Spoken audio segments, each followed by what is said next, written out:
good to have tournament basketball, right? All the conference tournaments underway.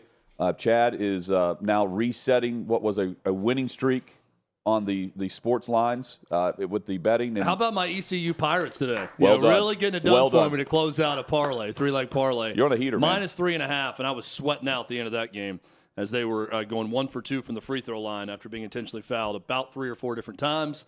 But my Pirates come through for me, and I hope that your teams are coming through for you. According to Pete Thamel, the NCAA is sweating out the future of the NCAA tournament, which will have the brackets announced on Sunday. They are concerned because of where football is headed and how that will affect the income and just revenue of what will be the future of their big moneymaker, their billion-dollar moneymaker, which is the NCAA tournament. Thamel says that they're discussing expanding from 68 to over 80, which we know will only go even more eventually. And the big concern is, we need money, and we're worried if they do the super conference, what the future looks like for our bracket. You've got Coach K saying, hey, let's pause before making decisions. Take a step, take a breath. Unfortunately, what he's saying is true. It's too little too late in that regard because we're off to the running on the networks being involved, and especially Greg Sankey and Tony Petitti. And with all the court cases, all the lawsuits, and all the discussion behind the scenes of the NCAA versus you name it, that's also a financial burden that they're worried about, and that's why they're going to expand. And is it going to work? What's the future look like? The future looks like whatever football demands, whatever 2 commissioners say is going to happen. Greg Sankey and Tony Petitti, SEC and Big Ten. Well, let's stick with we're here in March Madness, so let's stick with the basketball side of this for a bit. It's not the public's fault that the NCAA has been behind the times legally on a number of issues. One of them is our very own Outkick's Riley Gaines, who is now suing the NCAA. And she's suing with other women that were denied championships because the NCAA allows men to compete against women. And that's a lawsuit they're going to have to deal with now. And that's one of many, as Hutton said, the NCAA is dealing with. But because they're inept at their job, what they're trying to do now and tell everyone is, we got to tax the public. We've screwed up. We need our biggest revenue stream to be even bigger. So we are going to take something that right now is perfect, that everyone loves, that not a soul that watches sports is complaining about, and we're going to corrupt it. We're going to make it worse. We're going to stretch it out. We're going to dilute the product. We're going to add more teams because we suck at our job. And because we suck so bad at our job, we're facing numerous lawsuits, and now we're going to make something that's great, and we're going to take it, and we're going to make it worse. I wholeheartedly disagree with this, simply on the premise of don't try to fix something that's not broke. And that's the NCAA basketball tournament. Who's complaining about the tournament as it exists? No one. Well, the David versus Goliath aspect. Last year's tournament was excellent. It brings a sense of no matter where you're set on the bracket, you feel like your team has a chance for forever. 16 versus 1, nah, no chance. If you have a playing game, you can win a tournament game, right? And then you're playing Kansas, you're playing Duke, you're playing Carolina, and your tournament is over. Now that's not the case. We're routinely seeing the lower seeds compete against the Blue Bloods. And now that won't be what we're seeing early on. I do think, though, the Davids of the David versus Goliath, they're worried about their revenue stream. And they're also backing the NCAA wanting to expand. Because when you do, there's more revenue, and you can stay afloat. And when there is the break-off of the haves and the have-nots, there's still some sense of an expanded tournament where you're still having the public view your product. I think that's part of it. And unfortunately for, Chad, you mentioned the public. It's not the public's fault about the lawsuits. It's not the public's fault either that we're just now hearing from Coach K about taking a pause. We're just now hearing Nick Saban go to Capitol Hill when he could have done this and been a voice, and he's tried to, but he hasn't done the next step of it. They could have done this in the 12 previous hearings. The 11th hearing is when we finally had collectives represented on Capitol Hill. And it is going to the public in a way, Chad, because they're now relying on the elected officials that represent all of us to clean up the mess and save them. Yeah, and that's football. And football's not going to be run by the NCAA moving forward. That's going to change But quickly. if football is regulated, that saves the tournament and that saves the NCAA's existence.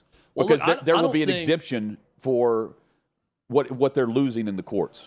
Yeah, but as it was, the NCAA, the college football playoff was its own separate entity. So right, but that's what we're talking about is crowning a champion.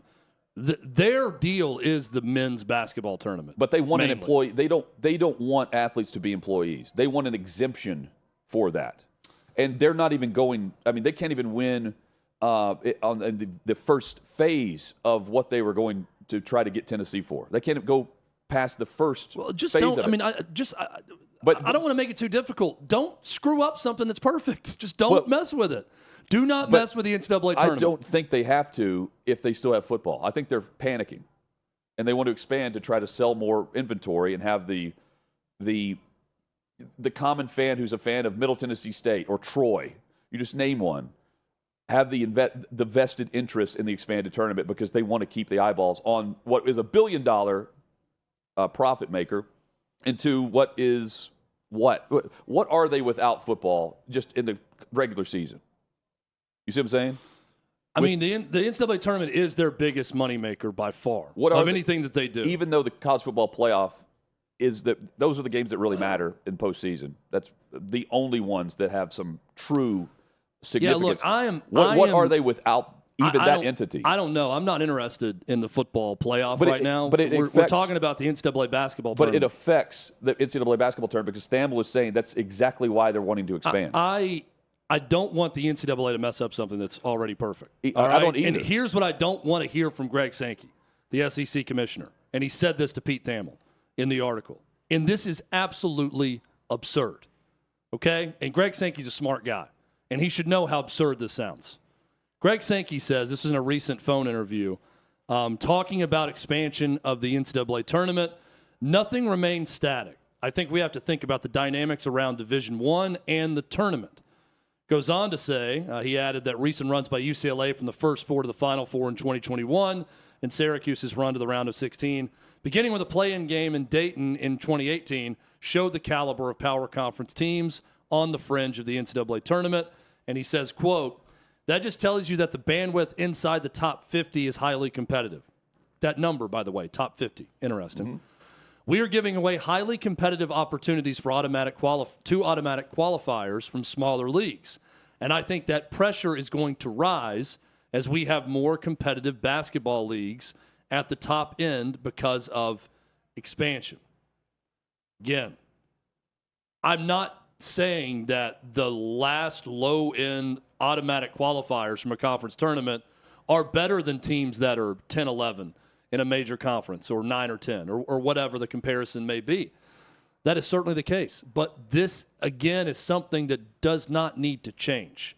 It's part of the lore of college basketball. It is the most democratic of any opportunities in major college sports. It's the single for greatest these teams to go. And it's also, that's their Super Bowl.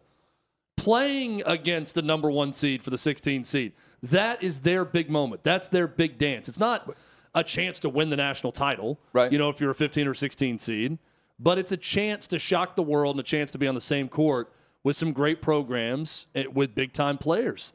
Don't start messing with that. And I know Greg Sankey's perspective is always going to be colored in, I am the head of the biggest conference in sports. So I am going to talk about things that's going to eventually help my own conference. But sometimes what is good for the SEC is not what's good for sport. And the same goes for the Big Ten. Those things can be exclusive to each other. So let's not mess with something that's as good as it is right now with the NCAA tournament. Here's why football matters in all this. VCU's AD, Ed McLaughlin, is saying this. And this is about, straight from, I'm going to read what Thamel wrote. Will the monetary pool of football's expanding power conferences eventually threaten the enduring David versus Goliath tension that has yielded St. Peter's beating Kentucky, Fairleigh Dickinson topping Purdue, and UMBC besting Virginia in recent years. Quote from Ed McLaughlin, the athletic director at VCU. It worries me every day of my life, not only because we're so focused on men's basketball and women's basketball and how important our sport is for the institution, but it's the single greatest sporting event in our country. More people get involved in March Madness as casual sports fans, really, than anything else. He's pointing to football's branch breakaway, and even VCU, which is just the basketball program, they're admitting that affects them just based on the revenue stream. And I think Chad, is it more of a panic or is it a excuse to expand? Are they using football as an excuse where it's like, oh, well, of course you need to expand. You need more teams in now because you're not going to have the same type of pool with your number one, number two seeds?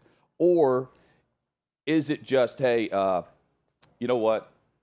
Let's expand, and we're going to point to Sankey, we're going to point to Petiti, and say that what they're threatening threatens all of us, and the public sentiment changes. Because I agree, the tournament is awesome. I don't want to see expand. We talked about this a couple of weeks ago. I don't want to see anything that's really, really good now change. With the transfer portal, I think it's really helped basketball. I don't like it for football. But everyone's looking at football as everyone's following the leader, even in the sport. And the two leaders of college sports, it's not the NCAA, they've got to keep basketball as their big moneymaker, and they don't believe they can because of the lawsuits and because of what is going to happen with what Sankey's saying. Well, I'm not interested in a tournament that features just the top 50 football schools in the country playing basketball. No, I just don't. It's just not interesting to me. And that's sort of what, Greg Sankey is not talking about lowering the tournament field to those 50 teams, but expanding basically where, hey, I want all of my football schools to be in the NCAA tournament every year also, because that's the ultimate goal. And he's always going to fight on behalf of the SEC. And some of the things he says, I'll call out and say it doesn't make any sense for the sport, but I also acknowledge he's a smart guy who's trying to do things that only benefit him and his conference ultimately. And that's what he's doing when he talks about that. There's no need to mess with it. And I do believe that the VCUs and the Georgetowns and Seton Hall and St. John's and Creighton, these basketball-dominant, Gonzaga, St. Mary's, these basketball-dominant schools have enormous value for the NCAA tournament and for college basketball. I do believe that. It's just not that interesting to me to think about a tournament that is just the top 50 football programs that also have good basketball programs competing against each other at the end of the year. I hope we don't get there. The NCAA, this is the one thing that typically they've done really well and has made them a lot of money. Yeah. I don't want them to tinker with that because they've been so bad in every other area just to try to open up the ATM machine a little bit more and cover themselves with more revenue. I'm fascinated to see where this goes because we've long believed that the NCAA is not going to be the governing body that's in charge of whatever's to come in football. Unless they get exemptions. The NCAA could be in basketball. That's still a possibility to me that they are in charge of men's college basketball for the future. But that's not even a slam dunk. That's not a guarantee. When I hear things like this, that they're going to need to be doing this to cover themselves because of lawsuits, I'm thinking, well, now should the NCAA be doing this or should some other governing body take over just men's basketball in the tournament and keep it with the same structure it is right now? I think that should be the case. Yeah. But Charlie Baker and the NCAA are trying to keep control in some way. They need to keep their relevance, right? Because he had the quote a couple of weeks ago. Most of the people who follow college sports think it's perfect. And then he followed that up by saying, so anything that's done to change it needs to be done with care and consideration. Meaning they're going to expand even though he's admitting it's perfect right now. That's how dire the situation is for them to survive.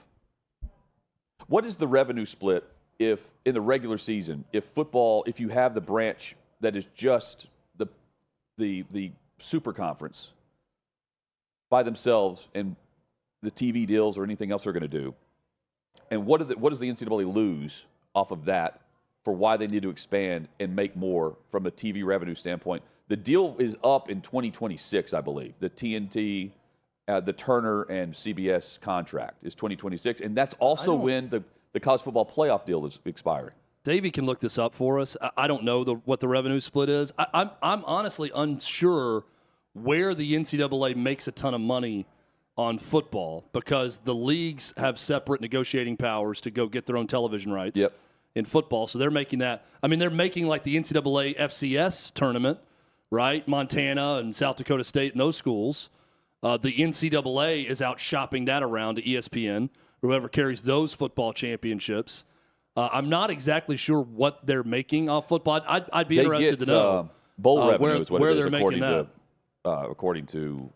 And I don't know what the split is, right? Because each individual team gets that, and then I'm guessing the NCAA gets some of that too. Ticket sales, royalties, licensing, bowl revenue, and the vast majority is the tournament media rights. Yeah, and I don't see any use of the NCAA if we go to what we're saying is inevitably going to happen. Yeah. If there's a 40 to 50 team split off and they go their own way, then that needs to be run by a Tony Petitti or a Greg Sankey type, and they just do their own thing. And so Division I athletics generated $15.8 billion in revenues. That was back in 2019, according to the NCAA, the nonprofit. So football only? No, just D1 athletics. Okay. $15.8 billion in 2019. Yeah, I'd like to know what how much of that it's is. It's like 1,100 colleges. Major football. Yes. Yeah. Right. I don't know. And licensing deals. What did they get off tickets? I don't know, right? But that's where you sell the most tickets by far if they're making revenue off football. It's fascinating that they're panicking off of what Sankey's doing football-wise. Yeah, I mean, the licensing part of it is a huge piece for sure with the NCAA apparel and the teams. I didn't know that the NCAA that if you buy a game to go to an Auburn or buy a ticket to an Auburn football game, that some of that revenue goes back to the NCAA. I'm not sure if that's the case or not, but I didn't know that would be a thing. That's according to a recent. This is from 2023. A recent column at PBS of all outlets, Chad. They also say the combination a big fan of fresh air. Is that NPR? Same thing. Yeah, same thing. It's the PBS combination of of factors contribute to generate revenue for them in the billions of dollars. Football is the highest grossing sport by far. Men's basketball, which brings the NCAA in around $1 billion in revenues during March Madness, is second. That's insane to me. They're already making that, and they want to expand. It's for the TV deal that's coming. It's a mistake. How long did they? I can't remember. How long did they talk about expanding to 68 before they did it? I feel like it was a pretty short amount of time. They just said, "All right, we're going to vote on this," and then they made the move. Yeah. So then that move included the first four. And it sounds like they'd get any and all support from anyone else other than the Big Ten or the SEC for that. And maybe Sankey's in on that too. No different, by the way, than the Big 12 and the ACC and the revenue split. And they're saying, okay, we'll do it because we need that revenue, even though it's not the same percentage whenever we do what we're doing with the college football playoff. Chad, the NFL, they are looking into possible tampering, if you can believe it, with the Atlanta Falcons and the way that they signed Kirk Cousins and Saquon Barkley in Philadelphia. They're looking into this it will be based on accusations of another team, the Giants or the Minnesota Vikings. But the fact that they're looking into Kirk Cousins and Saquon Barkley is laughable to me, because what we're not seeing is DeAndre Swift, who the first hour that we began the negotiation period on Monday, within that hour, you have DeAndre Swift agreeing to terms for a big chunk of money with the Chicago Bears. Miraculously, they negotiated all of this right at the start of NFL free agency negotiations on Monday. Everyone's tampering. They open up the negotiation period so that teams don't tamper right before the beginning of the NFL's league year, which happened on Wednesday, and all they did was just back up what they're trying to avoid, which is happening by every team with practically any player as you begin these negotiations. And it's the agents that leak this because they want the cloud of being the first right out of the gate to sign or agree to terms, and they sign on Wednesday, whatever. But I'm here to tell you that DeAndre Swift, they already had this negotiated. You have Tony Pollard, who agreed to terms with the Tennessee Titans right after that. That doesn't just happen out of the sky. Just, here's our terms. Let's sign on the dotted line on Wednesday. Okay, we agree to terms. No. They've been talking about this behind the scenes prior to the negotiation period. But they're looking into, specifically, Kirk Cousins in Atlanta and Saquon Barkley in Philly. What? Look into any team. Any team has been doing this. Unless your team, isn't signing anyone, trying to shed all of the issues on the cap. Gabe Davis in Jacksonville comes to mind. There are others. What's the point here? Because they're trying to make this I think they also try to make this a made-for-TV event on the start of the league year. But what they did is they didn't factor in the agents who are just throwing out these numbers that could be earned, and it's reported as 4 years, $90 million guaranteed. The agents want that because it helps them recruit other clients coming out of college. And they don't care if a team is investigated for tampering. Did anything come of what was going on in Atlanta, by the way, with Bijan Robinson not playing in that game and the injury report? No. And nothing will come of this. You can get docked a draft pick. You can get fined, 100 and something thousand for an owner. It could go up to 250, I believe. 300 is the max. But what's the point here if your general manager and your cap analyst are talking to the agent at the combine, and it's known for forever that that's where you go to see agents? The agents are now on a Zoom call. But, Chad, I laugh at this because it's the perception that they want to change, not the actual ongoing issues that affect teams on a yearly basis, annual basis. That means absolutely nothing. Kirk Cousins met with Minnesota Sunday, and Monday he's in Atlanta. Great. That's a no-brainer. And you don't just sign the best free agent on the market in one quick phone call. The NFL wants us to believe that, but I don't know why that's a rule if we know what's going on behind the scenes. And it's kind of like NIL. Now it's, we're seeing how the sausage is made. No one likes it, especially the NCAA. But, I mean, there are bags of cash handed out to players forever.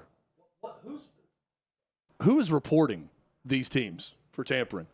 I'm just curious if everybody's doing it, which they are. Like, why would anyone report it?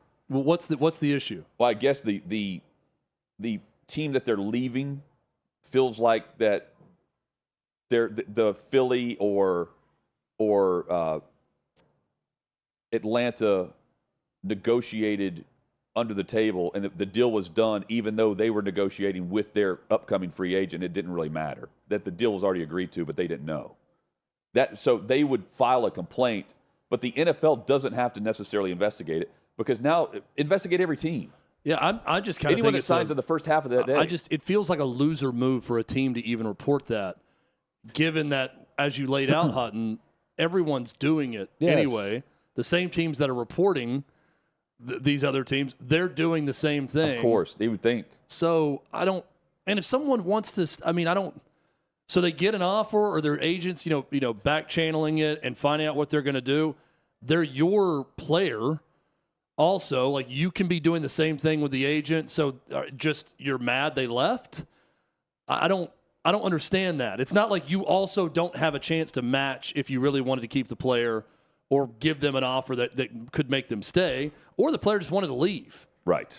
Is also a possibility. So now we're going to report teams for tampering, even though we acknowledge we're tampering too, or maybe we're not acknowledging it, but we know we're doing it.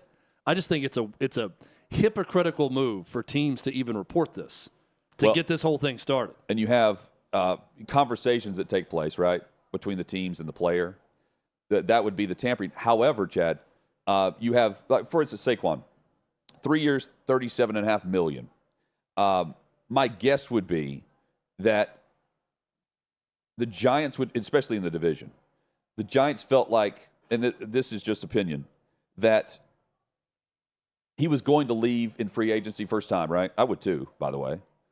First time he's hit free agency in 6 years. You bolt. And if the Giants were trying to keep him and negotiate, they're being used as just a bargaining chip to raise the price on behalf of Philly instead of actually giving them a shot to sign the guy, right? And I bet the offer, if they're trying to offer, is about the same, and that's why they're pissed off.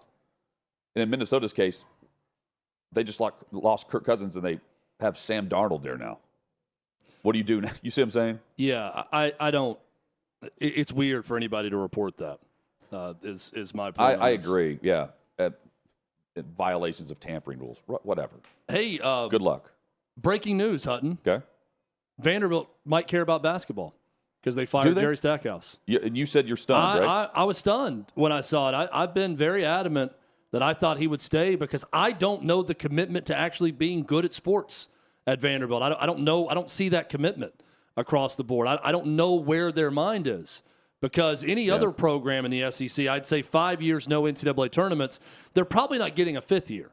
It's probably 4 years and you don't make it, then you're not going to be retained after 4 years. But at Vanderbilt, I didn't know. I didn't know they were going to do that. It only made sense to part ways with Jerry Stackhouse, and that is what Candace Story-Lee did. Mm-hmm. I'm going to praise Candace Story-Lee for making the obvious move and going in a different direction because Jerry Stackhouse just simply was not getting the job done. Coaches rave about his X's and O's ability and his ability to design a play late in the game. The guy was terrible at roster construction. He was terrible at high school recruiting. Not a great talent evaluator. That roster was never good, and the good guys he had, he lost quickly. Jordan Wright, who was playing this morning for LSU, is an example of that. A guy who went on a great run a year ago with 2 wins over Kentucky in March. They had the buzzer-beating win over Tennessee. That 1 month of good basketball, keep in mind, 5 seasons. This was 4 seasons at the time. 1 good month of basketball that did not even end with Vanderbilt in the NCAA tournament led to Jerry Stackhouse getting, according to Matt Norlander, a buyout north of $15 million. To put that in perspective, Kenny Payne is canned after 2 years at a much bigger basketball program in Louisville. His buyout was $8 million. 5 years, no NCAA tournament appearances, $15 million to leave because he did not do a good enough job. That is Candace Story-Lee not doing a good enough job. Yes. I will acknowledge the one good move today while also acknowledging that Candace Story-Lee should be in the crosshairs with this next decision because she made an awful administrative move last year. She did something that we talk a lot about on this show you should not do. Cave to coaches when it comes to extreme buyouts, especially a coach who had 4 years at the time with no NCAA tournaments. There was no reason to give Jerry Stackhouse an extension and a buyout north of $15 million. That's on Candace Story-Lee. That cost the university and the athletic department a lot of money. In doing that, she needs to get this hire right. This is good news for Vanderbilt basketball. They can now build in a different direction with a better coach. But bad news a year ago when she signed that extension. That was never a good move. Never. And it proved itself true today, a year later, as they have to fire Jerry Stackhouse and pay him $15 million to walk away. North of $15 million, according to Matt Norlander. But, Chad, he went 4-14 in the SEC compared to Bryce Drew's 0-18. They got him fired. The year he got fired. Dennis Gates went 0-19 this year. You know, Dennis Gates, I believe, was co-SEC Coach of the Year with Jerry Stackhouse a year ago. Greg Sankey would have them in the tournament. Missouri's not firing Dennis Gates, though, right? I mean, you go back to the Bryce Drew decision, and my point is, you could bring him back and see if he could get better and just say, oh, well, Darius Garland got hurt, right, is what happened that year, and chalk it up to that. It was a weird move at the time, and it looks even stranger today when they have to get rid of Jerry Stackhouse just so many months after signing him to that extension. Well, also, I think it's damning in a way. The fact that you would be surprised that they would fire him, right? Like the perception of what we expect from them would be, we'll just bring him back. We'll run it back with our 30 fans. I thought they were looking for any excuse to bring him back. Yeah. And I'm even thinking last night they hit a buzzer beater, as Romagnon does, at the end of regulation to go to overtime with Arkansas. And I'm thinking, boy, if he can win a game or two here, that's all that they need to bring him back and show some progress. But that didn't happen. Are we getting away from the former, the player coach with what we've seen recently? Do you think the ADs move from that? Much like we've seen in the NFL, the coaches are not getting the GM jobs now. They don't get, a la carte with whatever they want in their contract, including Bill Belichick. Yeah, right? I mean, it's certainly the failure rate has been higher than success for these guys. I'm going back to Chris Mullen when he was hired at St. John's, failure. Patrick Ewing, failure at Georgetown. Stackhouse, of course. Stackhouse, a failure. Not his alma mater, but a failure as a celebrity. Juwan Howard got his team to a national championship game and has been awful since. Not good. So, yeah, I think that's headed towards failure. You still have Damon Stoudemire, who's at Georgia Tech. Yeah. There are some guys. Mark Pope is an NBA guy who's doing great at BYU. It's tough to find the success stories with big-time former players becoming coaches. Bryce Drew is doing great at Grand Canyon. I mean, not just great. That team's they're becoming Gonzaga in that region. They're a perennial NCAA tournament team under Bryce Drew. I think that goes back to just the behind-the-scenes aspect of perception and the truth. It is reality that the investment, you said they do care about basketball, or at least maybe they do. I think it's for whatever it used to be. It used to be Vanderbilt was solid. There was a solid college basketball program. And now that's where you go to get fired or where you go to lose and not get fired. It's where you go to disappear. Well, right? And it's just flipped. They also that gym is empty. They have to acknowledge they need a Bruce Pearl or James Franklin type personality. This cannot be another Jerry Stackhouse type hire that does not do interviews. You know who would crush it? That blocks media members all over social media. They need someone media friendly, forward facing, out in the Nashville community, selling that program. They need it. You know who would? I know exactly. I hope we're thinking about the same person. Will Wade? Yes. Will Wade would do a great job. Especially in the new NCAA where, yes, what he was doing at LSU can be overlooked. He's a Nashville native. He went to FRA right down the road from Vanderbilt. Strong-ass offers. The NIL is going to come correct at Vanderbilt as long as Will Wade is there. He's got McNeese State rocking and rolling into the NCAA tournament right now in year one. Dude can coach, and dude can get some players. So I don't know that Vandy's going to do that, but that would be the hire to make a splash and get someone that's going to be out and about and selling that program in many ways. Exactly. In many ways, he's going to be selling that program. We still don't know if Jerry Jones is the father, on Maury Povich. But is Maury Povich still with us? He's alive, right? I think so. We love to play the game Dead or Alive live on air when we're not sure if someone's alive. I think he's alive, so. Right? Maury? Yeah. The show. The look that Colin just gave me when I looked at him, like he knew. He's like, "What are you looking?" I think of Maury Povich, and he said, "I'm an Ellen guy." He's 85.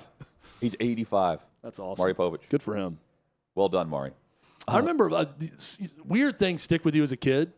I remember my grandmother would watch Maury Povich, and I would come home from school, Raphael. Or like during the summer, she'd have it on, and I'd be watching Maury Povich, and I'll never forget this. But Maury Povich once said that his go-to order at McDonald's, and he went like 4 times a week, was a Big Mac combo with a Diet Coke because he was trying to be healthy. And I remember seeing this like thin guy up there, and I didn't know much about health and nutrition back then when I was a kid, but I was like, man, Big Macs must be pretty damn healthy. Maury Povich looks great over there. He's having 5 Big Macs a week. Think about But 90s. He got the Diet Coke to be healthy. I don't know why. That's the one thing that in the Who's the Father episodes, that's the 2 things I'll remember about Maury Povich. And I heard that like in one episode. And the music hits. And it's stuck with me all these years. I'm like, Maury Povich thinks that a Big Mac and a Diet Coke combo is healthy. Think about the 90s television, Chad, that we grew up watching, okay?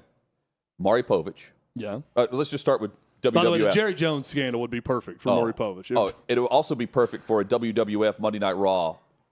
You are the father. Yeah, someone screaming at him. They once had one of their. Oh man, who was it? They had one of their former women wrestlers give birth to a hand or something. I mean, just crazy on Monday Night. So you have Maury Povich, Sally Jesse Raphael, Ginny Jones, Geraldo, yes, Ricky Lake, Jerry Springer, Montel Williams, and Oprah Winfrey. I mean, the syndicated daytime talk show reached a crescendo around 1997. Donahue. I'd say Donahue was more 80s, but Donahue was another good one. Yeah, man. My grandmother would watch that one too. TV was always on in her house, so I was catching all these shows during the day. Oh, crazy. During the summertime. By the way, staying with Nana. Going back to your point about the Greg Sankey and the top 50. Right now, 13 teams are in the top 50 from the SEC in the net rankings. Yeah. 13. If you mentioned this, I apologize, but like 13 teams. And that's what he wants. He wants his conference, all of them. Not just, man. There's going to be 16 teams next year. Let's get all 16 into the NCAA tournament. How many of the Big Ten? That's what Sankey wants. You know, like you basically have 25 teams in. Down year for the Big Ten, but to be in the top 50. But yeah, I mean, that's what they want. So the defamation lawsuit against Jerry Jones has been dismissed. We still don't know, though, if. Dismissed on the grounds that they could very easily prove, even though the young woman was saying it wasn't a money play, that she's been asking for money since 2017. And they have correspondence that shows one of them was that she wanted Dak Prescott money, like $20 to $30 million. That's her or one of her representatives. Ezekiel Elliott or Dak Prescott money. Yeah. To silence her accusations. What if she gets the team in the will? I mean, you want to talk about a reality TV series. She takes over, not Steven? I think she looks like him. I do. It's hard for me to say. It's the eyes to me. And I can't really tell. She's very pretty. The facial structure. I can't really tell, though. It's hard to tell with that picture. I don't know. But imagine her getting the team in the will. Can we go with her side by side with Stephen Jones, his son? Stephen Jones. Who could possibly be her brother? Stephen Jones has aged a lot in the last 5 years. I saw him in the booth with Jerry. Yeah. And I was like, is that Jerry's brother? Oh, that's his son. Stephen. He got really old quick. That's what I noticed about old Stephen. And authorities are investigating a sexual assault claim against Dak Prescott, along with his claim of would extortion. you not pay to watch that reality series if she got the team in the will and she was the owner of the Dallas Cowboys when Jerry passed? Oh, and the Cowboys were I'd pay good money to watch that. Going back to the 90s TV. Cowboys, the White House, Michael Irvin, and that whole crew. Yeah. You know, they were. That's another good documentary serise. She'd be like Cameron Diaz in Any Given Sunday. Remember, she was the owner that inherited the team. But I think she was like a wife, like a widow. No, she was a daughter. She was the daughter of the owner and took over. I'd watch it. Chad, Kirk Cousins gets the number from Kyle Pitts as he arrives in Atlanta. Here's the Falcons video on a conversation with Cousins trying to do something in return for the said number. He was funny about it. I said, I'll write a check, whatever, foundation. I'm not going to let you just give me the number. I want to make it worth your while, make a donation, whatever it needs to be. And he said, I just want, targets every game. He said, he was joking, he kind of winked. So I joked with him. I said, good answer. How did Arthur Smith not target his best players? It's a great mystery. Every game. It's a great mystery because Arthur Smith is a good offensive coordinator. And I don't know what happened with the personnel in Atlanta and whatever the disconnect was that led to Kyle Pitts and Bijan Robinson not getting enough touches. Yeah. Craziness. Yeah. But you have also, Chad, Drake London. You could throw into that mix. They also drafted Desmond Ridder, who today was traded to the Cardinals. Yeah. That was the issue. Thus ends the Desmond Ridder Atlanta Falcons quarterback experiment.